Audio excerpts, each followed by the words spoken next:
タッカブ。はいどうも、たっぷりカブタムシのお時間です。今回はアンタイウスオオクワガタの戦闘能力を解説していこうと思います。今回のアンタイウスは通常個体ではなく、極太血統という通常よりも横幅や厚みのある血統で、通常種とはステータスに若干差があるかもしれないので、ご了承いただけたらと思います。というのも、アンタイウスがなかなかいいサイズ感の個体が入手できなくて、なんとか入手できたのがこの極太血統だったので、今回はこの極太血統を紹介していきたいと思います。それでは、動画の構成としては、基礎ステータスの紹介、戦闘スタイルの紹介、アンタイウスの強みになりますので、最後まで見ていただけたらと思います。それではまず基礎ステータスから見ていきましょう。これは僕たちが飼育している1個体のデータなので、個体差による変動はあると思いますので、参考程度に見ていただけたらと思います。このステータス表はほとんどがグラム単位で表記されていますが、参考程度にどのくらいの力かを紹介すると、だいたいこのくらいのものを押したり、爪の力で持ち上げたりする力になります。学力に関しては挟む位置で発生する力が大きく変わるため、トルクという大顎を回転させる元々の力と大顎の先端と付け根でどのくらいの力が発生するかを算出しています。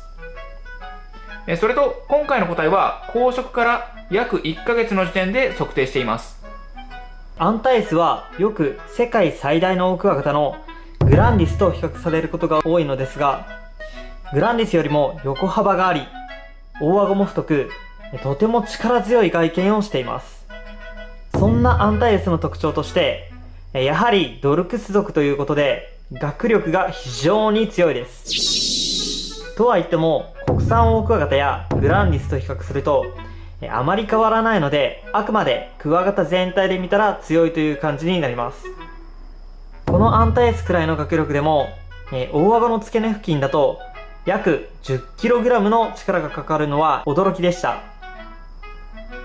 とは言っても、大顎の形状的に付け根で挟まれることはほぼないと思いますので、戦わせて相手を傷つけることは少ないと思います。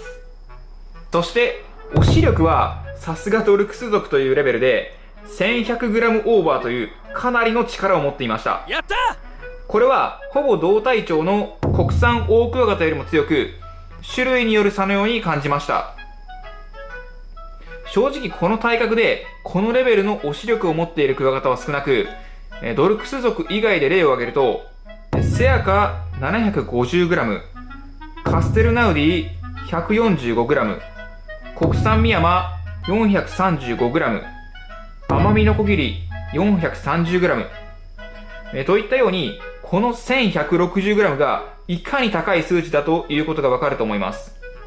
その反面、アンタイウスは走力が他のクワガタに比べ弱いクワガタになります。足で体を前に押すことには特化していましたが、爪でしがみつく力は他の種族に劣っています。ちなみにグランディスや国産オオクワガタよりも走力は弱く、これは種類による差なのかもしれません。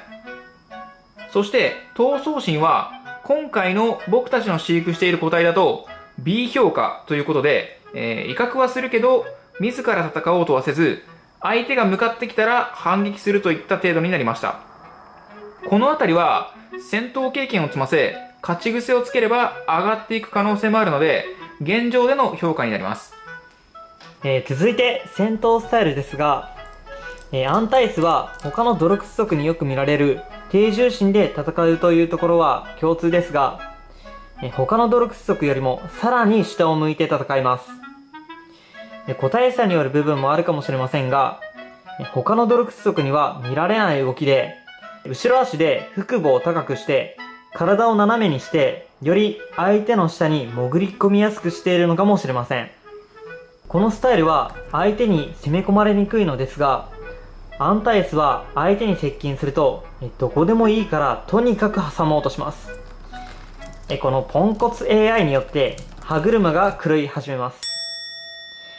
どこでもいいからといってむやみに挟もうとすると、大顎の形状的に高確率で上下組上になります。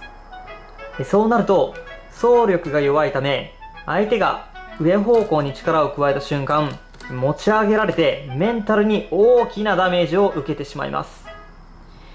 いくら押す力が強くても押し合いにならずに戦いが終了してしまうという悲しい事態が頻繁に起こってしまいます。では最後にアンタエウスの強みということで、アンタエウスは今紹介したように爪の力が弱い以外は、基本高スペックなので普通に強いクワガタになります。やるじゃないか。そしてほぼ同等の力を持つグランディスオオクワガタよりもリーチがあり横幅もあるため、